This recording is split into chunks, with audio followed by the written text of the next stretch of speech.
동생이 죽고 나서 나의 여행이 시작되었다.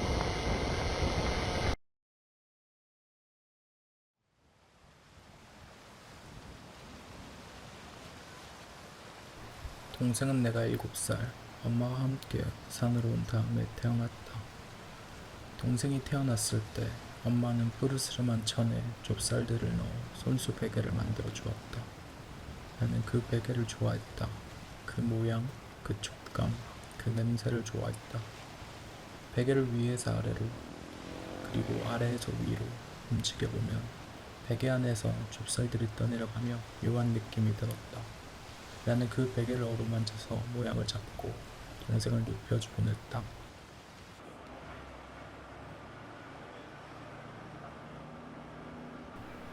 어느 날 학교를 다녀온 사이 동생은 홀연히 사라졌다. 맞벌이를 했던 엄마는 잠시 김해에 있는 할머니 할아버지 집에 가 있을 거라고 했다. 나는 홀로 된 기분이 들었다. 평소와 다름없는 어느 날이었다. 학교를 마치고 돌아오자 가게에 한 아이가 있었고 그는 나를 경계하는 눈빛으로 바라보았다. 나는 한동안 동생이 있다는 사실을 잊고 있다가 어느 날 불쑥 돌아온 동생을 보면서 어색함을 느꼈다. 동생은 6살이 되어 있었다.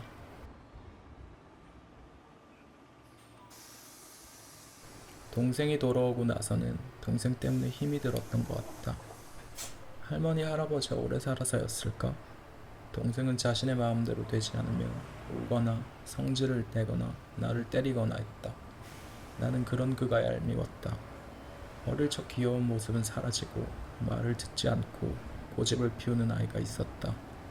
동생이 돌아온 이후 동생을 돌보는 일은 나의 몫이 되었다. 그리고 막내 동생까지 태어나서 나는 6살 그리고 9살 차이가 나는 동생들을 돌보아야 했다.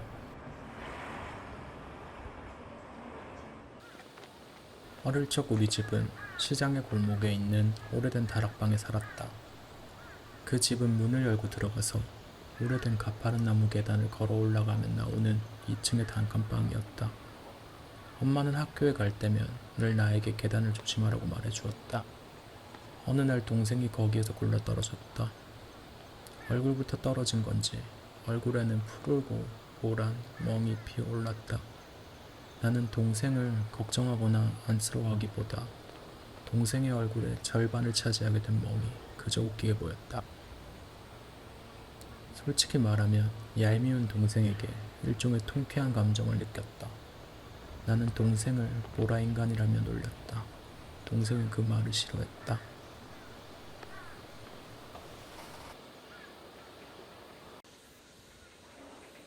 초등학교 6학년이 되었을 즈음에 우리 집은 단칸방을 벗어나 3층의 빌라로 옮겨갔다. 부모님은 여전히 맞벌이로 바빠서 일요일마다 동생을 돌보는 일로 내 몫으로 남아있었다. 6살, 9살. 나이 차이가 많이 나서 같이 놀 수도 없는 동생들을 돌보는 일은 고역이었다. 내가 13살이었으니까 동생은 7살, 막내는 4살이었을 것이다. 이 아이들이 같이 할 수 있는 것이 무엇이 있었을까? 그때 나는 일요일을 무척이나 싫어했다. 일요일의 시간들은 오후 시간에 늘어지는 햇빛처럼 끝나지 않고 이어질 것만 같은 무료함이었다. 나는 일주일마다 일요일이 돌아오는 것이 싫었다. 할 수 있는 건 컴퓨터도 게임기도 없는 집에서 동생들이 좋아하는 만화를 부모님이 돌아올 때까지 같이 보는 것뿐이었다.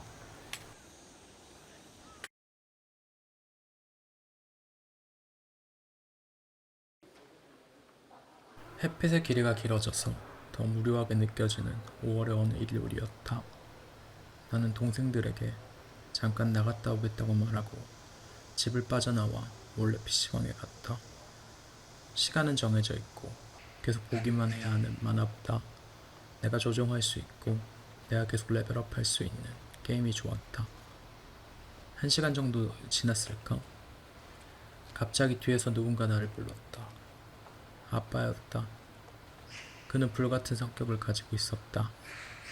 그의 목소리에서 느껴지는 분노에 나는 자연스레 움츠러들었다.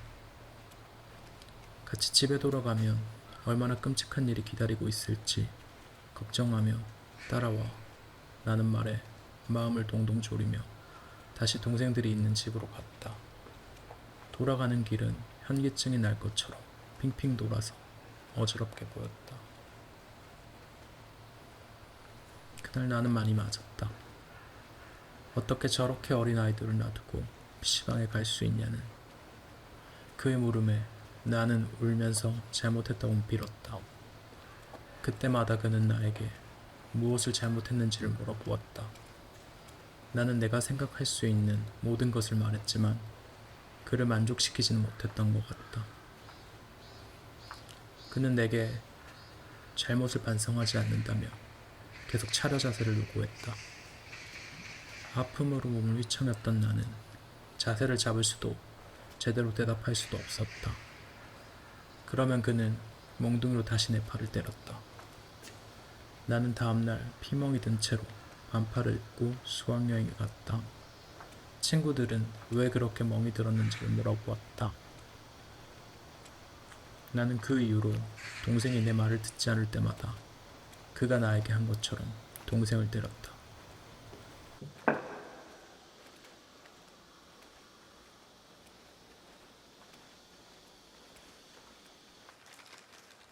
동생은 그림을 잘 그렸다.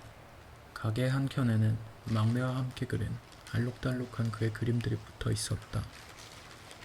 동생이 상상한 로봇이나 동물과 같은 것들이었다. 손님들은 그 그림을 귀여워했고 엄마는 손님이 마음에 들면 그 그림을 나눠주기도 했다. 고백하자면 나는 동생에게 열등감을 느꼈고 부러워했다. 나는 내가 그런 그림을 그릴 수 없다는 것을 알고 있었으니까.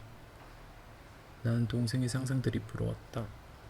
나는 동생이 그린 로봇과 동물을 그릴 수 없었다.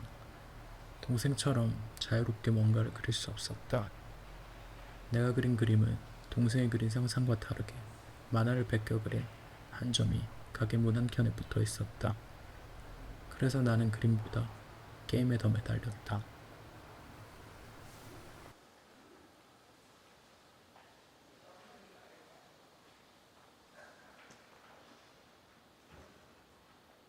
나는 동생이 얼른 나이가 들길 기다렸다. 동생이 조금 더 크면 동생과 같이 게임을 할 수 있을 것 같았다.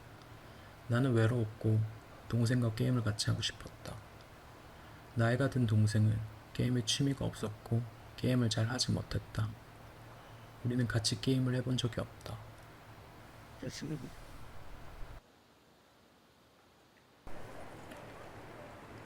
동생은 공부를 잘 하지 못했다. 동생은 초등학교를 졸업하고 내가 다녔던 언덕 위에 있는 중학교에 진학했다. 선생님들은 동생에게 형처럼만 하라고, 엄마에게는 형과 동생이 너무 비교가 된다고 말했다. 그럴 때마다 엄마는 동생을 걱정하면서 사람구실을 하려면 인문계에 가야 할 텐데 라고 말했다.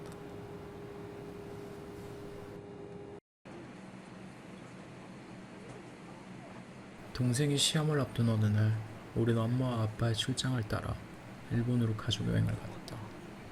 동생은 공부를 다 하지 못했다며 가지 않겠다고 성질을 냈다. 엄마가 달래서 결국 따라가게 된 동생은 자신의 책가방에 모든 교과서를 넣었다. 한 10권쯤 되었을까?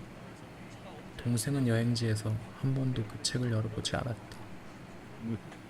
출발 전까지 짜증이 가득한 얼굴도 일본에 와서는 들뜬 것처럼 보였다.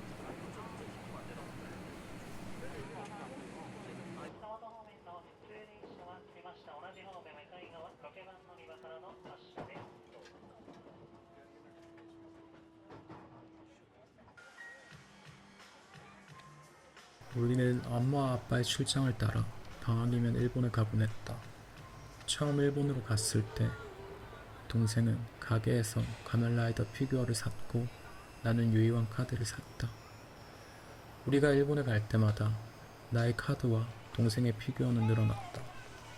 동생의 피규어는 어떤 것은 메뚜기를 닮았고 어떤 것은 풍뎅이를 닮았다. 어떤 것은 얼굴이 반반으로 갈라져 있었다.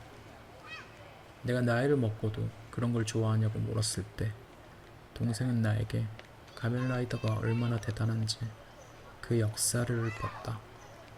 나는 가면라이더에게 취미가 없었지만 동생과 같이 애니메이션에 대해서 이야기할 수 있는 것이 좋았다.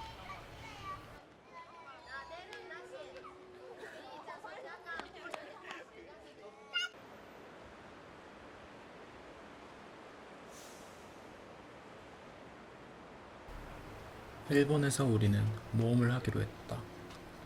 엄마와 아빠의 출장에 따라가는 일본에선 가는 곳이 정해져 있었다. 오사카에 가면 어떤 가게에 들려 옷을 사고, 고베에 가서 어떤 가게에 들려 액세서리를 산다. 나와 동생은 옷을 사는 것에 설레하면서도 몇 시간, 며칠이 지나면 지루해지곤 했다. 그리고선 엄마와 아빠에게 잠깐 다녀오겠다고 말하고 한쪽으로 무작정 걸었다. 그리고 또 하루는 엄마와 아빠는 가지 않는 교토에 동생과 같이 갔다. 그 시절 그렇게 무작정 걷는 것, 부모님 없이 멀리 가는 것, 그것이 나와 동생이 함께한 모험이었다.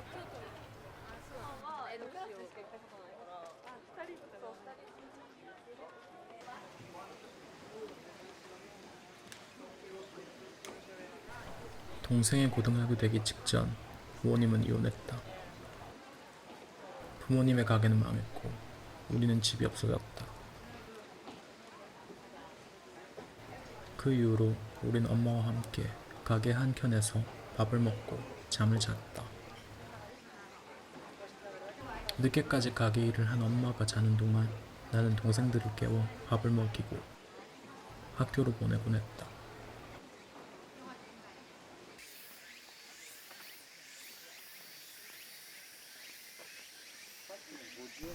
어느 날 동생은 빵을 만드는 일을 하고 싶다고 말했다. 그리고선 빵을 만드는 고등학교에 가고 싶다고 말했다. 엄마는 동생의 의견에 반대했다. 이제 아버지도 없는데 사람 구실을 하려면 인문계도 가고 대학도 가야지. 나는 동생이 원하는 걸 했으면 좋겠다고 말했다. 며칠 뒤부터 동생은 제빵학원에 다니기 시작했다.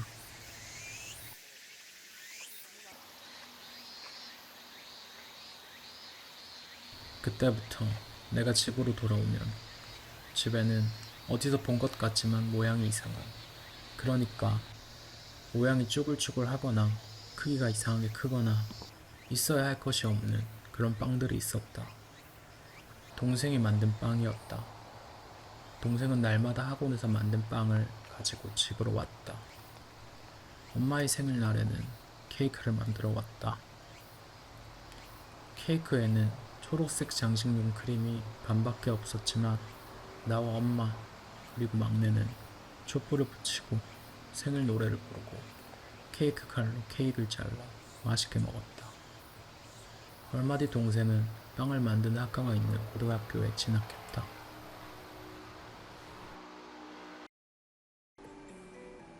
대학생 때 나는 집에 오기 싫어했다. 난 내가 태어나고 자란 부산을 떠나 대학을 다니기 위해 서울로 떠났었다.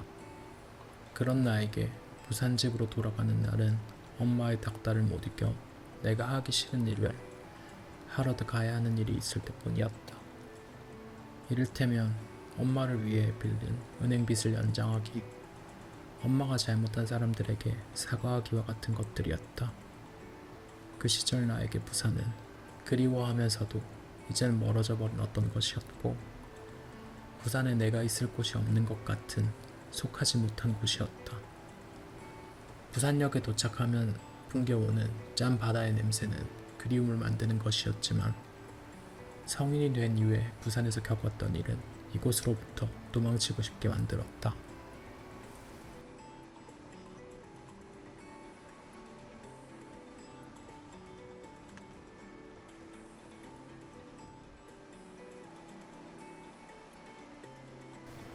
내가 대학을 다니던 때에 동생은 고등학생이 되어 엄마와 함께 따로 살았다. 엄마는 다른 남자와 함께 밖에서 살았고 부산으로 가도 집이 없던 나는 동생의 집에 머물곤 했다. 나는 술병과 쓰레기로 가득 찬 동생의 집을 보면서 스트레스를 받았다. 그리곤 해체된 가족을 생각하며 우울감에 빠지곤 했다.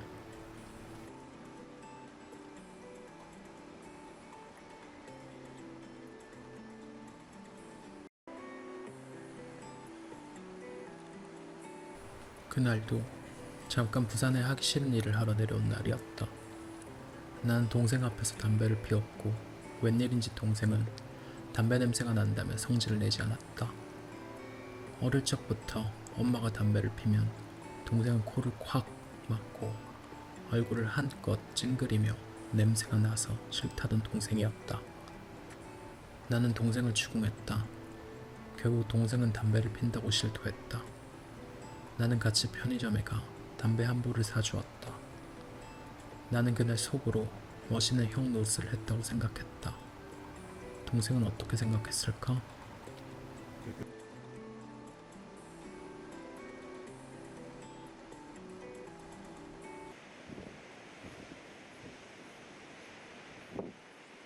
내가 대학교 4학년이 되었을 때 동생은 성인이 되었다. 동생은 졸업하자마자 대학을 가지 않고 일을 했다. 점점 더워지기 시작하는 5월쯤 동생은 서울에서 친구를 만나기로 했다며 우리 집에서 며칠간 머물렀다. 그때는 마침 대학교에서 축제가 열리던 날이었다. 동생은 대학교 축제에 가본 적이 없다고 축제에 가도 되냐고 물었다. 학생회장을 하고 있던 나는 선배에게 부탁해 동생을 가수들을 볼 수 있는 맨 앞줄에 넣어주었다. 축제가 끝나고 친구들과 함께 술을 마시던 자리에서 동생은 자기가 본 공연이 얼마나 대단했는지를 말했다. 그러곤 동생은 슬픈 얼굴로 이제 친구들과 삶이 너무 달라졌다고 토로했다. 친구들이 말하는 미팅, 소개팅, MT, 축제가 뭔지도 모르겠고 친한 친구가 대학에 가자 이제 만나기도 힘들다고, 만나도 서로 이야기가 잘 되지 않는다고 말했다.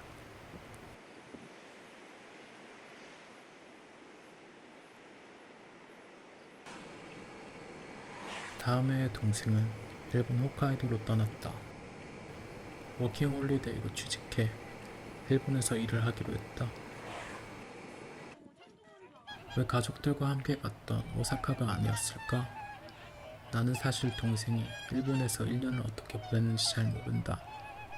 우리는 몇 개월에 한두 번 정도씩 메신저로 안부를 묻는 일 외에는 연락하지 않았다. 그 시절 난 학생 운동을 하고 있었고 토요일과 일요일에도 회의에 참여하고 밀린 일을 했다. 1월과 2월에는 등록금 투쟁을 준비했고 4월에는 교육권 운동을 진행했다. 6월과 7월에는 청소경비 노동자들과의 연대 활동, 8월에는 대항민주화를 외치며 단식을 했다.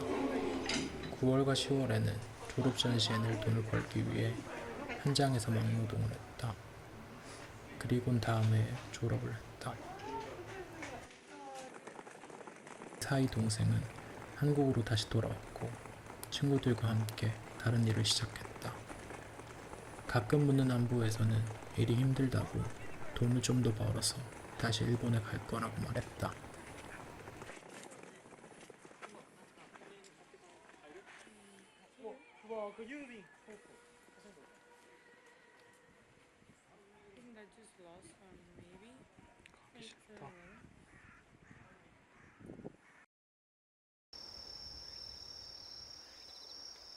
동생과 막내가 성인이 되던 때 우리는 제주도로 여행을 떠나기로 약속했다. 사실 우리는 엄마와 아빠를 따라갔던 일본 외에는 같이 여행을 떠나본 적이 없다. 그렇기에 나와 동생, 막내가 부모님 없이 떠나는 여행은 각별한 의미를 가지고 있었다. 그리고 그 여행에 가면 동생들에게 하고 싶은 말이 있었다. 막내가 성인이 될 때까지 참아왔던 말이다. 아버지가 다를지라도 나는 너희를 동생으로 생각해. 할머니나 할아버지, 삼촌이나 고모다. 다른 사람들이 뭐라고 하던 우리가 형제인 건 변함없어. 결국 이 말은 그 여행에서 할 수 없었다. 동생은 여행을 앞두고 스스로 목숨을 끊었다. 나는 여행에서 하라던 말을 동생이 죽은 날 밤 막내와 함께 자면서 막내에게 이야기했다.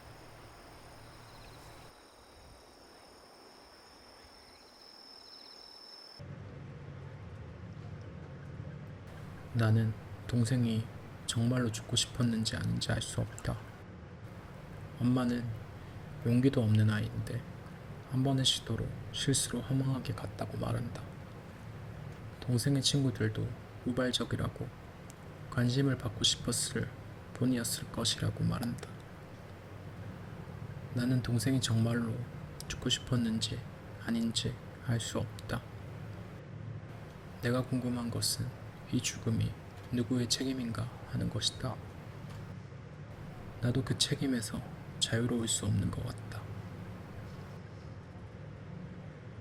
2020년 3월 24일 편지. 내가 살아온 시간은 29년, 너가 살아온 시간은 23년. 난 앞으로 살 날이 더 많이 남았으니까 앞으로 짧으면 10년, 20년쯤, 길면 50년 넘는 시간을 더 살아갈 거야. 하지만 너의 시간은 2020년에 정지되었구나. 남겨진 사람들이 너가 살아온 시간들보다 더 많은 시간을 살아갈 거야. 사람들은 너의 이름을 가슴에 품고 살아가겠지만 세상에서 너의 이름은 점점 낡아가겠지. 나는 그게 참 슬퍼, 재현아.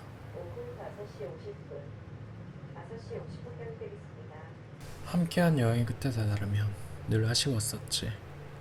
그 아쉬움은 마음과 함께 몸의 감각을 동반한 표현하기는 어렵지만 피곤하면서도 아련한 맛이었던 것 같다.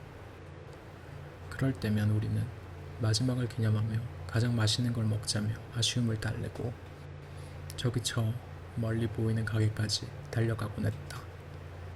그럴 때마다 시간은 오래 걸려 있었고 땅거미가 잦아들고 있었다. 사실 여행의 마지막쯤에 너를 찾아가서 볼 때는 착잡하긴 했지만 괜찮았고 오늘은 엄마랑 싸우지 않아서 다행이라고 생각했어. 그런데 돌아오는 길에, 그러니까 우리가 늘 여행에서 돌아오는 길의 시간, 노을역의 시간에는 나도 모르게 엉엉 울었어. 삶을 여행으로 본다면 그때의 마지막쯤에도 아쉬울까? 그때도 너가 생각날까? 나는 언제나 너가 그리울 거야.